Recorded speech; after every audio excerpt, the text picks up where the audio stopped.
Today's video is all about the best places to live in Metro Vancouver. This is the first in a two-part series that's focused exclusively on helping you determine where you should move if you're thinking of moving to Vancouver. We're gonna explore it all on the map. I'm gonna show you exactly where you might wanna look in each of these communities and what they're really like. I pounded the pavement over the last week, gathering all sorts of video and B-roll and information that I'm gonna convey to you in this video. This is the video you need to watch if you're thinking of moving to Vancouver. Let's get into it right now.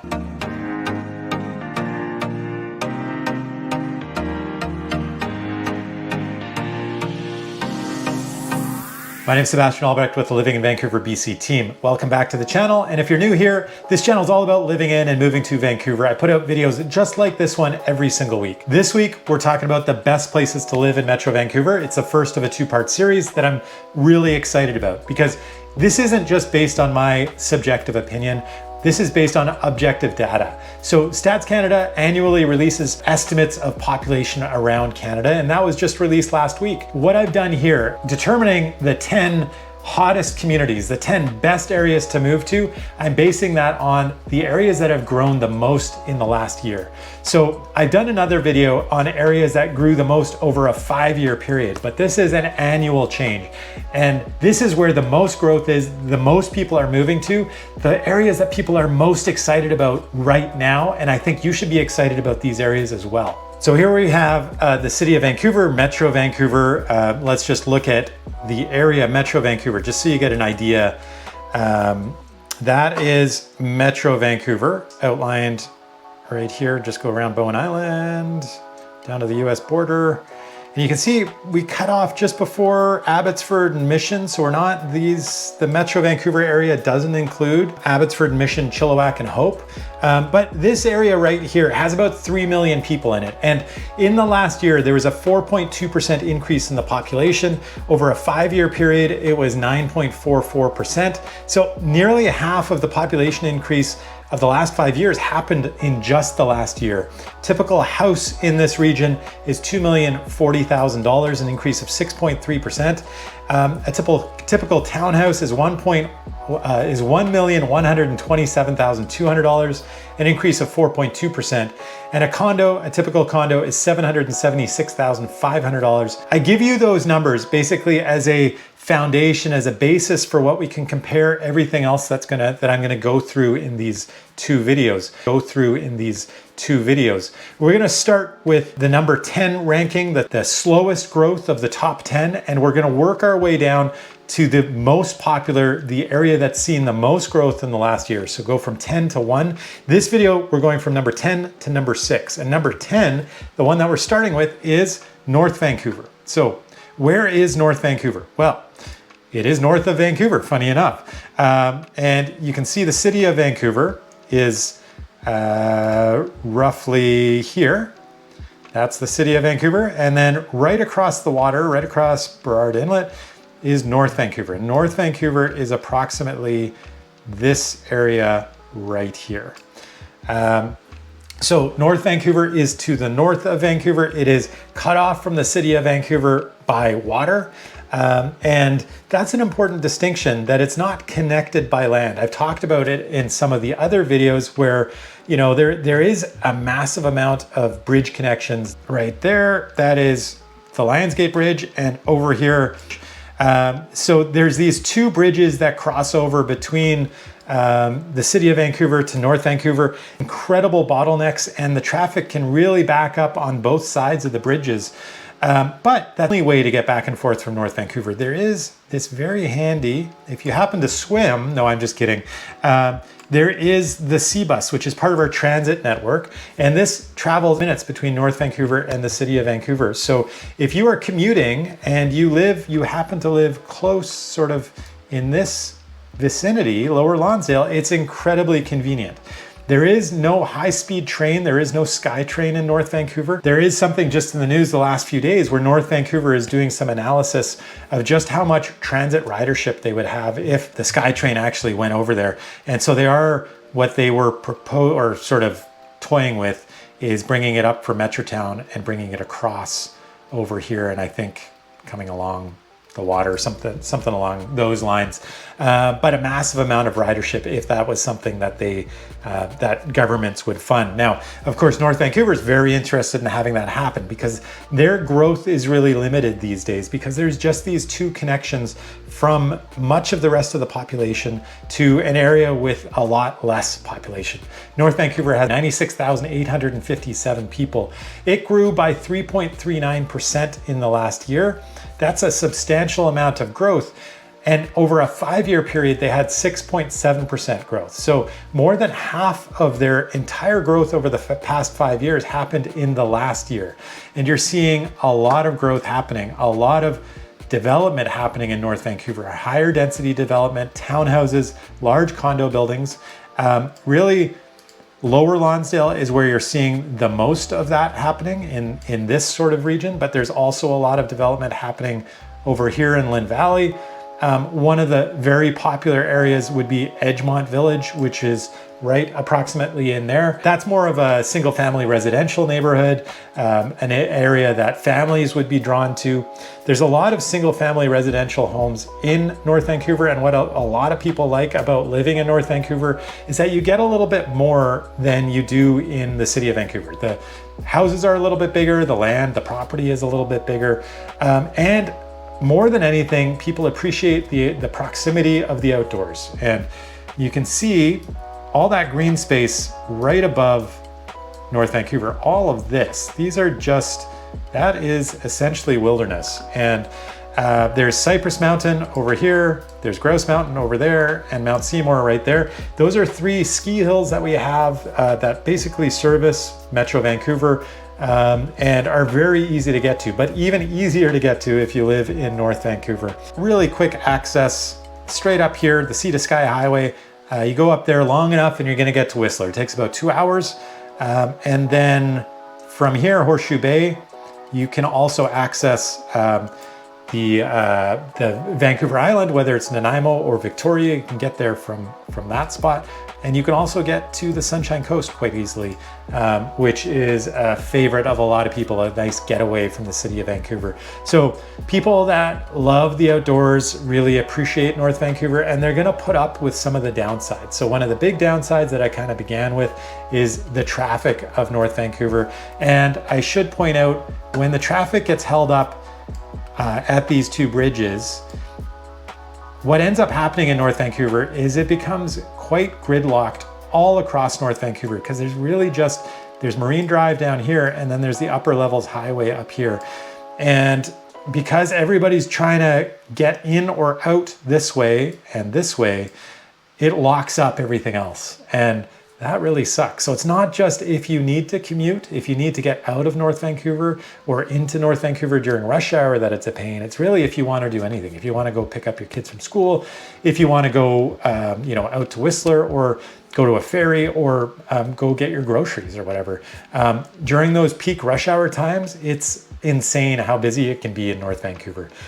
So that's one of the key downsides, I would say. But if you can live in a way where for one, if that doesn't bother you, if you just enjoy being in a car, maybe it's a time you get away from your family and you listen to podcasts or an audio book or something, or you just have a really nice car that you practically live in, well, sure, maybe that's an enjoyable part of your day. And if you don't need to commute, if you work from home, then living in North Vancouver can be a really amazing place to live.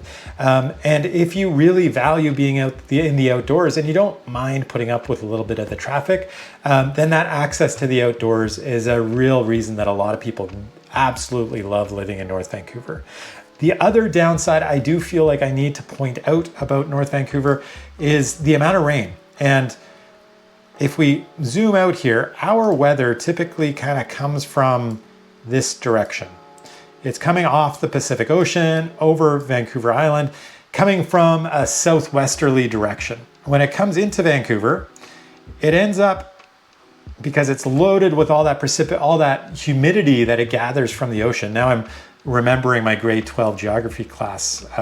It's coming in handy, but it gets blocked by these North Shore mountains. These heavy clouds get blocked as they're coming across from the ocean in this direction. These are the biggest mountains that, larger than the mountains on the southern tip of Vancouver Island.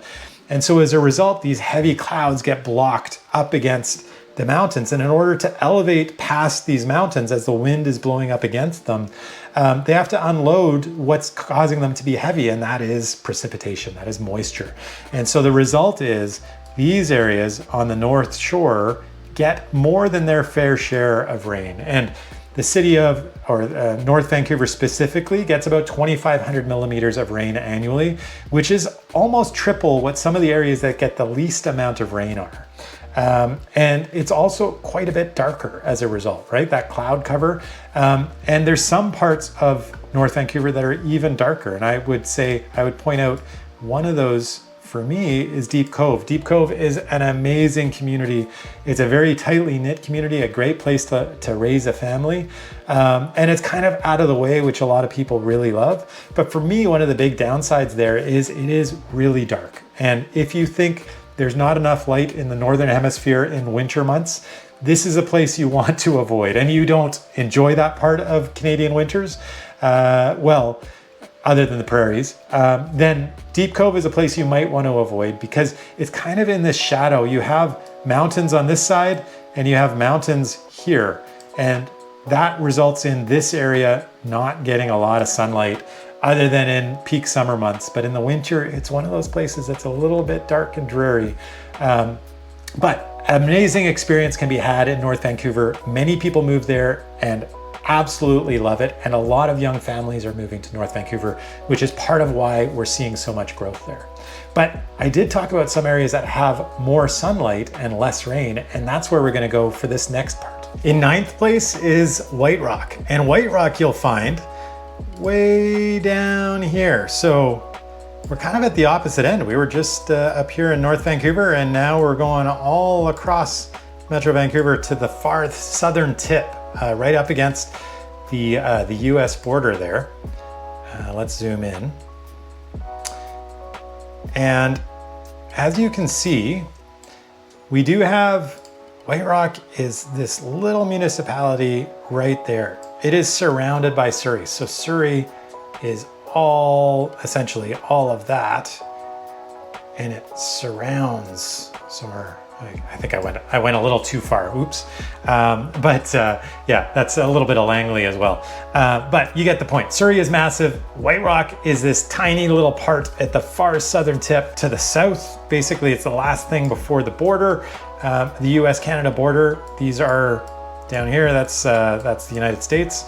This is that weird anomaly of Point Roberts. It's in the US, but it's the only way you can get there is through Canada. You drive right here. It's the strangest border crossing you'll ever encounter, and very quaint. If you ever have the chance to go to Point Roberts, definitely check it out. But we're here to talk about White Rock, so I'll stop talking about Point Roberts. You'll also notice one of the best things about White Rock is Boundary Bay, this area right here. And that is warm water. It's fairly shallow.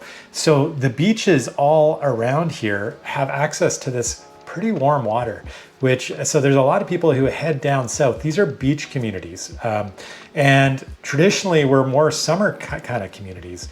And White Rock specifically has grown, it's become a little more diverse, but it's definitely an area that a lot of people move to in retirement.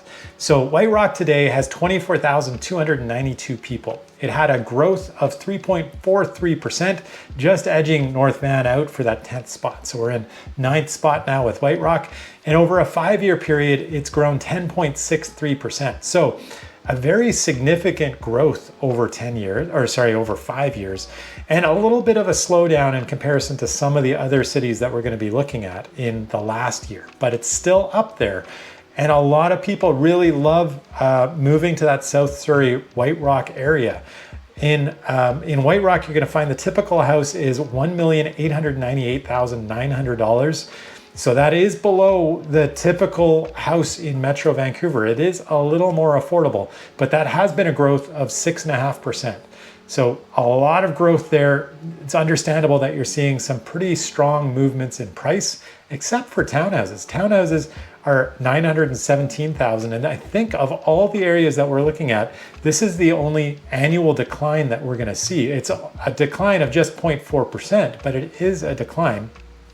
And then the typical condo in White Rock is 618,700, and that was an increase of 3.8%.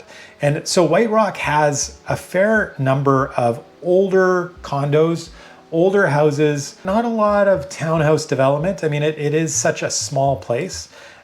So let's just see where the division is. There we go. You can see just how small it is. I mean, it is ridiculously small, or cute, I should say. So that really is White Rock right there. But everybody that lives in this South Surrey area that is surrounding it, essentially you would say, I live in South Surrey / White Rock. You don't say the slash part, you say South Surrey White Rock, because it's really White Rock that's the identifying, the primary driver of people, the thing that people have in mind as the nice part of that region. But South Surrey, which surrounds it, is also incredibly nice. Prices will be a little bit higher. Properties are a little bit bigger. So in White Rock, this really small community, what you find is the properties tend, as I said, to be a little bit older. The size of the land is quite a bit smaller than you're gonna find sort of in, Crescent Beach. Well, actually Crescent Beach has some smaller kind of beach houses and things like that, but Ocean Park, let's say, much larger subdivisions in Ocean Park than you're gonna find in White Rock. And as much as I said, there's some older condos, there's also some incredible luxury being built currently, and some very luxurious condo buildings that are being put up in the last couple of years in White Rock. So it's not just a retirement community. It's not just a beach community. There's a lot of young people, a lot of families moving into this area. And that's why it's seen so much growth in the last 5 years. And it is primarily, I would say, it's not just that access to the beach, but it's also a lot better weather. And I was describing the weather when we were talking about North Vancouver, and you can see how far away White Rock is from the mountains that are up here that cause all the precipitation that ends up coming down in this area. So up here, North Vancouver is going to see the most rain at about 2,500 millimeters of precipitation. White Rock gets about half that. It's about 1,100, 1,200 millimeters of rain and a lot more sunlight. So often, like the other day, I was out, where was I? I was in Port Moody first, and I was doing some shooting there for this video. And then I drove, where did I go? I went to Delta. I went to Tsawwassen down here. So I basically kind of drove over here. And yes, the weather was improving anyways, but I could tell when I was over here in Port Moody where it was drizzling, where there were clouds, it was sunny down here. And it was a glorious sunny day by the time I got to the southern part of Metro Vancouver. And that is one of the biggest things that's moving a lot of people to this region, and especially people from other parts of Canada and the prairies in particular, where people are used to sun in the winters. If you're motivated by good weather, this is an area that you want to consider. White Rock is one of those areas where you're going to see less rain and more sun. However, if you need to commute, this is a bit of a pain. It's probably one of the parts of Metro Vancouver that's going to be hardest to get anywhere else. And the commute from here to here, if you are working downtown, let's say you're in a law firm downtown, or you're an architect, that is, I have to say, probably one of the worst commutes you're going to find. You got to get from there over here, up here. And so you're crossing, and I took the bridge route. There's a bridge, another bridge, another bridge, and another bridge. And if you're going this way, well, there's a tunnel. That's a tunnel. And then you hit bridge and bridge. So either way, you're getting these bottlenecks, and there is no rapid transit. There is a bus, but the bus, you have to take sort of one of those smaller buses typically. And well, actually, no, that's not true. You can take a bus up here and get on the SkyTrain. And in either case, these are not efficient commutes. These are lengthy commutes. And most people in Metro Vancouver, because Metro Vancouver is relatively small, we're not used to commuting 2 hours each way as people in New York City or Toronto might be. But White Rock is one of those places where your commute could be an hour and a half. It could be 2 hours. And when traffic is bad, when there's an accident at the Dees Tunnel or an accident on the Queensboro, these are actually, sorry, that's the Queensboro over here, but you get my point. An accident on a bridge, then your day is screwed. You need to call your boss and let them know that you're going to be a few hours late and you're going to have to stay late after work. If you don't have to commute, if you can work from home, or you happen to work over here in Langley or over here in Surrey, then the commutes aren't so bad, and that is pretty manageable.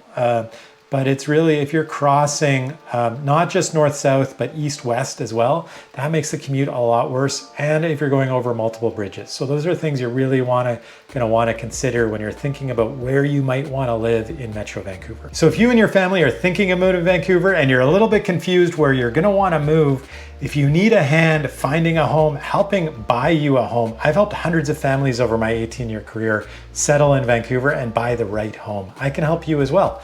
My contact information is right there on the screen. Reach out anytime and we can get that ball rolling. Now let's get back to the video. All right, in 8th place is the city of Vancouver. Where do we find the city of Vancouver? Well, it's that big lettering on the screen.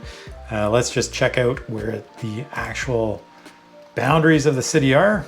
There you can see it. It's actually quite small. It's just 115 square kilometers. It does not include the UBC endowment lands. It does include Stanley Park right there. So we go around this little border. That's UBC out there. And we go along the border of the Fraser River and cut up Boundary Road there. So that is Burnaby to the direct east, and Richmond to the direct south, and North Vancouver, West Vancouver to the direct north of the city of Vancouver. The city of Vancouver is, as I said, in 8th place. And many would think, well, why isn't the growth here bigger and faster? This is the most established city in the region. I think we would probably all know that. It's still seeing quite extraordinary growth for such an established small city. We don't have anywhere else to go. That's the thing that is confining the city of Vancouver. As people want to move here, we just can't find homes for them. And as a result, our prices keep increasing and pushing people further into other outlying suburbs, which is resulting in those suburbs getting a lot of growth. So city of Vancouver in 2023 has a population of 732,581. That's an increase in population of 3.76% in just a single year.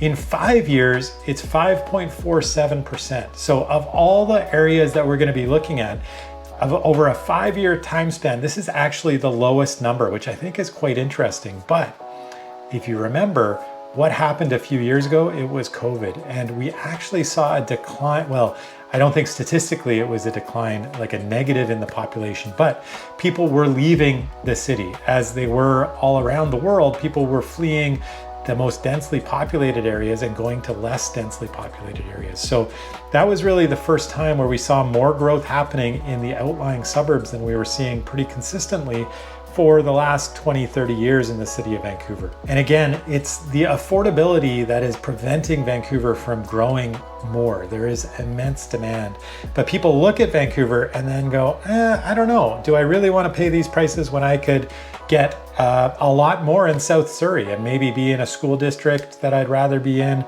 Sure, I have to drive further, but hey, the kids will be able to go to the beach every day. That'd be kind of cool. So in the city of Vancouver, a house, this is the highest price we're going to see in all of the 10 fastest growing areas of Metro Vancouver. It's $2,644,800 for a typical house in Vancouver. That's an increase of 7.1%. So amongst the highest rate of increase for houses, detached homes that we're going to see anywhere. And townhouses, a typical townhouse is $1,378,200, an increase of 2.2%. Condos are $816,800, an increase of 2.5%. So you typically see the highest density right here. There's no real houses, no half duplexes.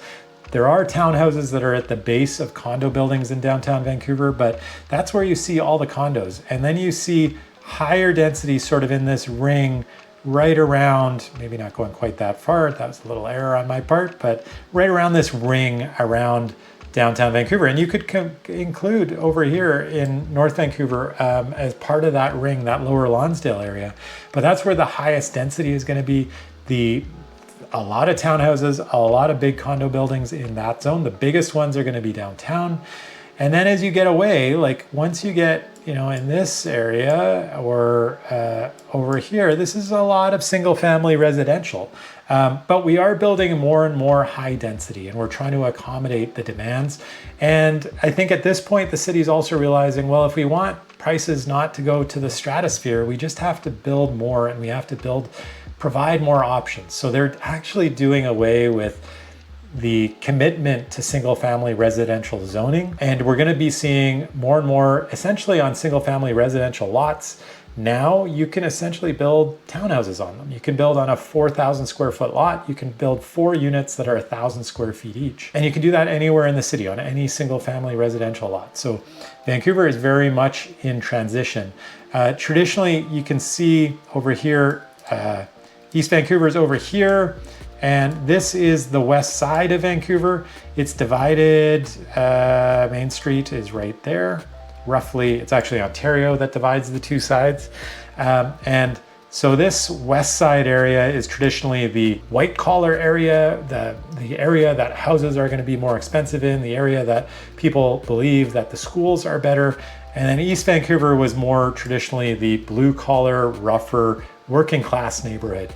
Now, this line has really blurred. Like there was a time not very long ago, this was the $1 million line. I believe that shifted not like maybe 10 years ago, maybe it was 15 years ago, somewhere in that neighborhood. On this west side, this area here, this is where all the houses that were assessed over $1 million were. And it was a very distinct line, nothing in East Vancouver. Now, the line, I don't know exactly where the line is, but I would guess it's somewhere over here.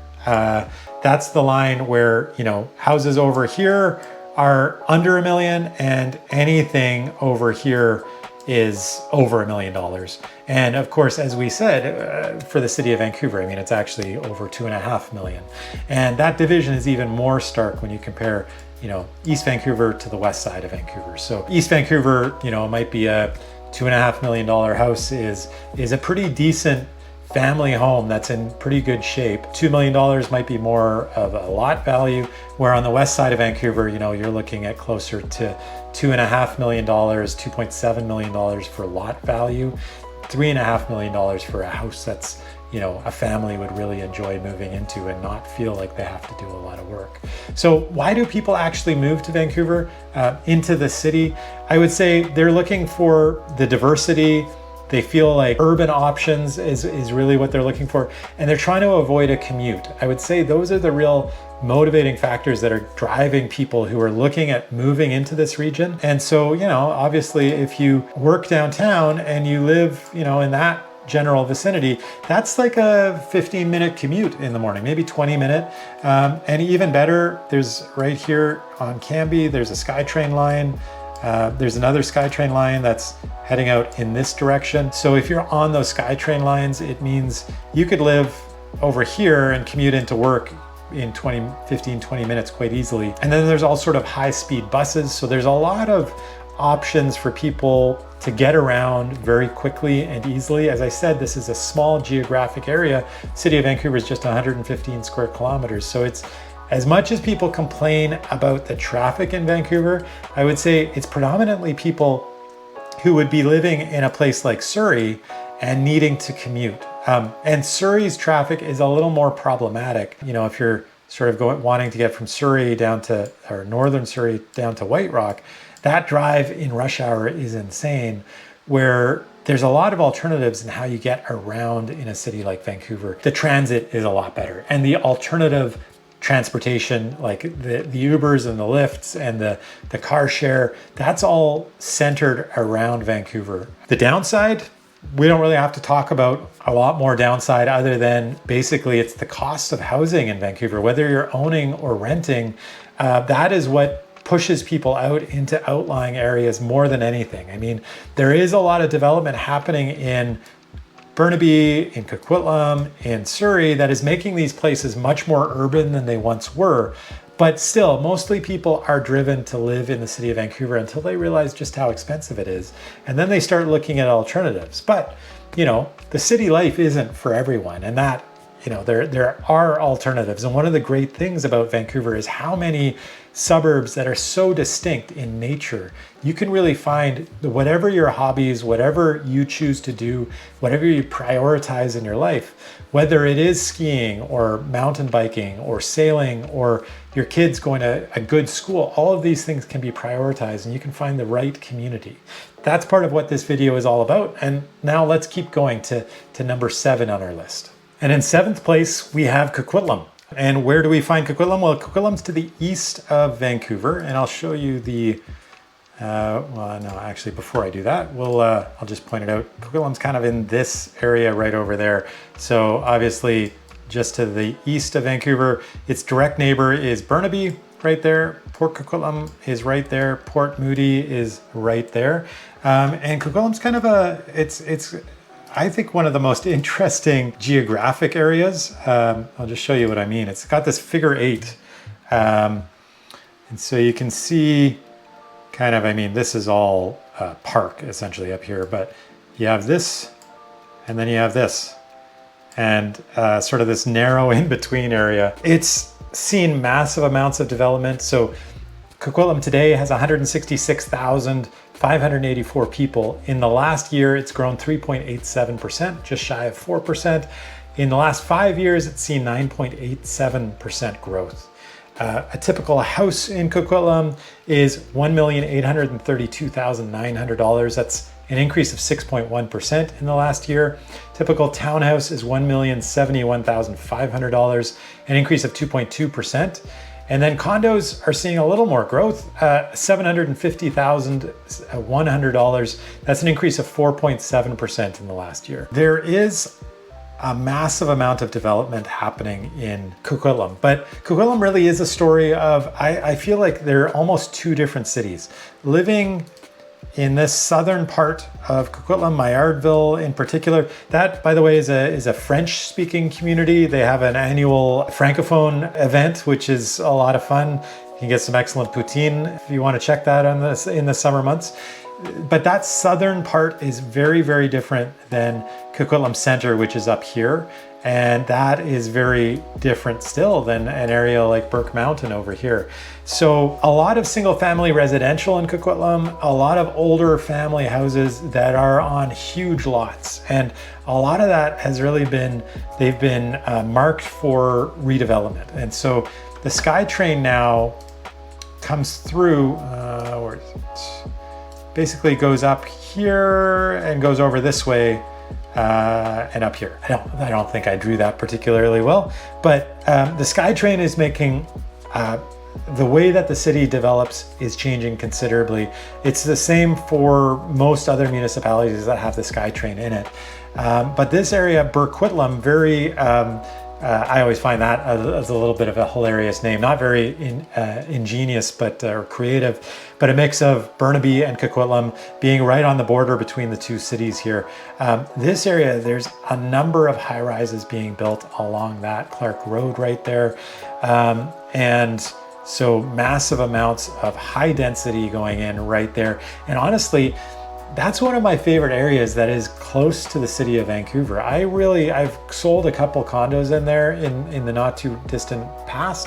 I actually take my kids to swim lessons at a YMCA in Coquitlam in this area. So I've had the opportunity to spend a lot of time there, and I really enjoy what I think they're creating a really nice community in that little pocket.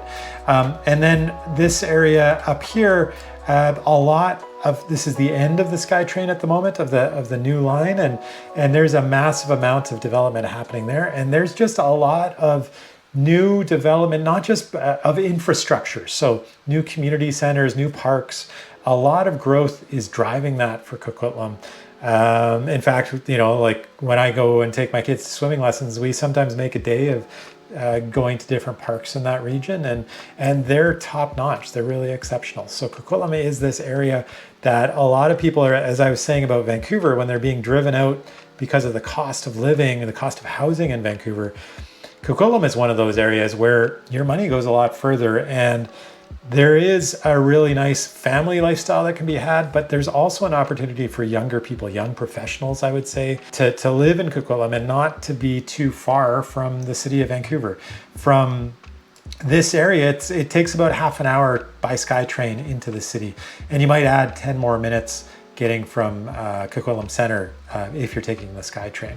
Now, in this southern part, there is some high density, some condo buildings being built, but it's more townhouses, it's more half duplexes, still some single family residential, and of course some condos being built, but not to the scale that has been built up at Coquitlam Center. This area over here, Burke Mountain, is a really fabulous little pocket. Years ago, I was like, where are all the young families going in Vancouver? They can't all be going to Surrey. And I had clients that wanted to purchase out in Burke Mountain, and I took them out there, and I realized that is where all the young families moved. It's an area that also had large single family residential houses, but they've converted it all, basically rezoned it, a planned community of townhouses. They're quite affordable in relation to, where you are, how close you are to the rest of the city. Your money goes quite far. So what drives people to move to Coquitlam, aside from the cost of housing being less than it might be further to the west? It's proximity to the outdoors. A lot of people really do love this access. Pinecone Burke Provincial Park up here, Bunsen Lake, White Pine Beach over here. That's one of the nicest lakes you're gonna find that has close proximity to the city of Vancouver. So these things are all on social media these days, and so everybody knows about it, and it's a bit of a nightmare to get in there during the summer months. I'm not letting you in on a secret you couldn't have found out anywhere else, but these are areas that people really enjoy living close to in an area like Coquitlam.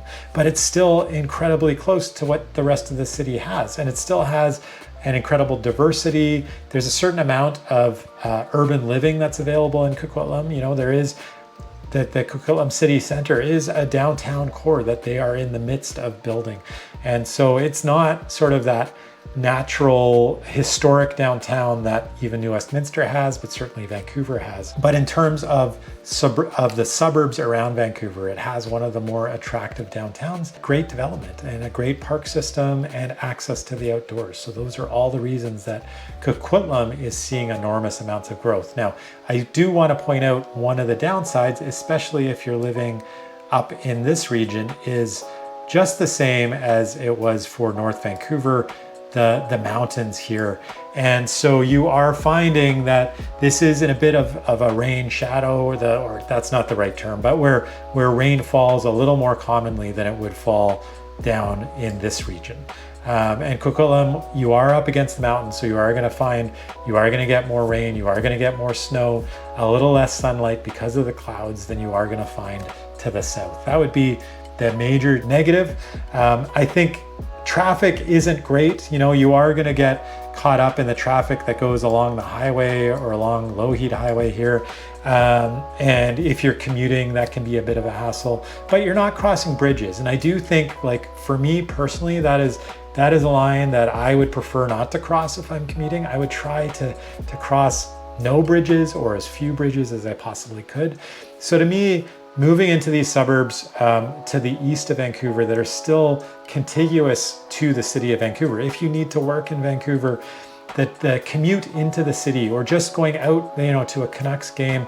I have a friend who lives in Coquitlam, and she has season tickets to the Vancouver Canucks, and she makes it into the city all the time. And it's nice to have that access that is within an easy reach, and you don't really have to worry too much about how bad that traffic is. And you could always take the SkyTrain if you really wanted. So Coquitlam is an area you do want to have at the top of your list, and it's incredibly popular for very good reason. But we're going to move on to what I feel might be my favorite area. We're going to get into that next. And in sixth place, the last section that we're going to cover in this video before I get into, we're going to do a second video next week on the top 5 areas. But this might be my favorite suburb of Vancouver, and it's the municipality of Delta. Delta, I know it's not everybody's top, but I'll explain why I'm a fan of Delta in a minute. So there is Delta. Let me just make clear where I just went. It's way down to the south, and it's a bit similar to Coquitlam. It is a little odd in its configuration. So over here you have North Delta, and then you have Tilbury, Ladner, and Tsawwassen. Those are, you can see a lot of green. I mean, this area in here is basically a giant swamp, a bog actually. So not a lot goes on there. And as you can imagine by the name, I mean, Delta, it's in the River Delta. This is mostly, and especially the green areas, that is low-lying sediment from the Fraser River over thousands of years. It's an alluvial, incredibly nutrient rich, and so there is a lot of farmland out in Delta, a lot of farms, and a lot oriented to the river as well as the ocean. So Ladner is one of those areas that is perhaps a little more oriented to the river, and you can see right in there. Ladner is a quaint little area. A lot of people don't even realize that it's there. It's really cute. It's got a really nice sort of historic village center. Delta's known for some good schools, good athletic programs, very family oriented. And North Delta, all these areas are so incredibly different. Annacis Island is predominantly just sort of an industrial warehousing zone, so we're not going to worry about that. Much of this area, I mean, there is new development that is happening there, higher density, but that is really, I mean, all of Delta really traditionally is single family residential. Most of this area in North Delta is that. You end up, I mean, there's an airport out here. This is mainly for private aircraft. My father-in-law used to fly, and he would fly his company plane in and out of Boundary Bay. And Ladner is this old sort of fishing / agricultural community that is seeing a rejuvenation. There's a lot of people interested in moving to Delta, partly because of the lower cost of living in Delta, and let me get into that, or sort of the cost of housing. I should get into the population. The population in Delta is 108,227 people. That's an increase of 3.93% over the last year, and in the last 5 years, an increase of 8.11%. Housing in Delta, as I was saying, is much more affordable. So in Delta, this is one of the least expensive areas that we're going to be covering in all of these fantastic areas to live, these 10 areas of Metro Vancouver that are seeing the most growth. This is one of the least expensive areas where a house can be had in Delta for $1,411,900, a typical house. That's an increase of 3.9% in the last year. A townhouse is $920,500, an increase of 0.4%. And then condos increasing 2.4% in the last year at $586,900 for a typical condo. Yeah, there are some condos sort of in these other areas, but I would say Tsawwassen is the area that you're seeing more of those condos being developed. A few being put up here in Ladner and a little bit in North Delta as well. You do have the ferry terminal. That's what this is right here. This area here is the port. There, and then right here we have that anomaly of the US border, and this area being Point Roberts in the United States. So you do have to cross the border. You do have to show your passport in order to get across the border.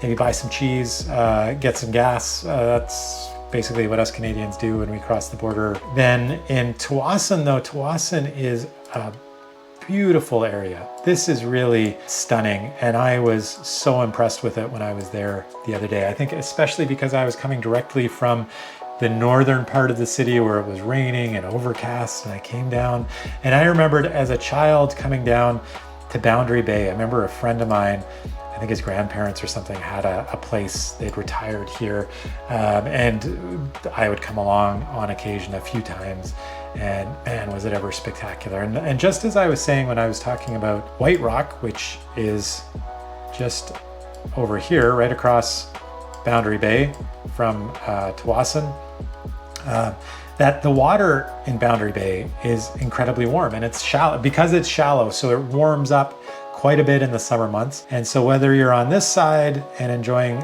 the ocean over here, or over here at Crescent Beach, or over here in White Rock, you're getting access to some of the warmest water that you're going to find anywhere in our region, plus the amount of sunlight. So this area specifically, South Delta, Tawasin, is where you get the least amount of rain, the most sunshine. Being in this area, I mean, you can see there's an area called Beach Grove. There are palm trees everywhere, and that's because it actually is significantly warmer. The ecosystem is warmer in this region, and it does feel like a real beach community. Now, what are the downsides? I mean, the plus is obviously that you have this warm weather, the lack of rain. There's no real downtown here. That, you know, Delta is, as I said, it's 108,000 people, so there isn't a huge population center. You do have a few areas, of course, to go shopping, and specifically down here. There is a big mall. This is one of the malls that is probably the most recent mall in our region, a large mall that was built mostly for all the tourists that come and go through, I would say, the ferry traffic, and then also lots of Vancouverites, lots of people from other suburbs come out here to the big Tawasin Mills Mall. But there are some, you know, more downtown, like there's obviously grocery stores and banks and all the things that you could possibly need in all of these areas, whether it is Tawasin, Ladner, or North Delta. But yeah, there's no downtown core, you know, the way that I was describing, even Coquitlam Center developing. You don't have that amount of development happening in Delta, and mainly because the population is kind of spread out. And I quite enjoy agricultural slant of living in this area, you know, driving through fields, agricultural fields and farms, and seeing that happening. It reminds me a lot, I don't know, I think I grew up, my family was in Germany, and I spent a lot of time driving around Germany as a young kid, and driving through the countryside and being fascinated with farming. So I don't know, there's something quaint and romantic to me about that. And I also think the other thing, as I was talking about, you know, one of the negatives of living over here in White Rock is really if you have to commute. And part of the reason is because you're not just going north-south, but you're also having to go east-west to get all the way over here if you happen to work in downtown Vancouver. The nice thing, if you are working, if you live down here or even here, and you are working there, well, you only have to go that one way, that north-south way.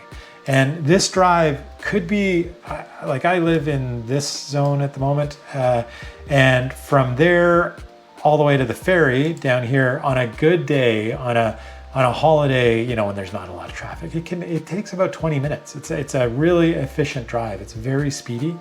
Now, the downside, as we were talking about with White Rock, is of course you do have to cross the tunnel there, the bridge there, and another bridge there. So there are these bottlenecks that are gonna impact your life severely if you have to report to work at the same time every day. If your schedule is off a little bit, you know, you can get to work at 7 a.m. and leave at 3, so you don't have to quite hit the peak rush hour times.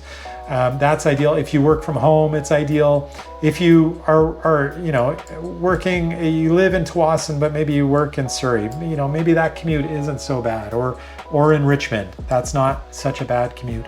But this tunnel is a nasty bottleneck. On my way back the other day, I was coming from doing some shooting out here in Delta in Tawasin, and I had an appointment over here for a showing.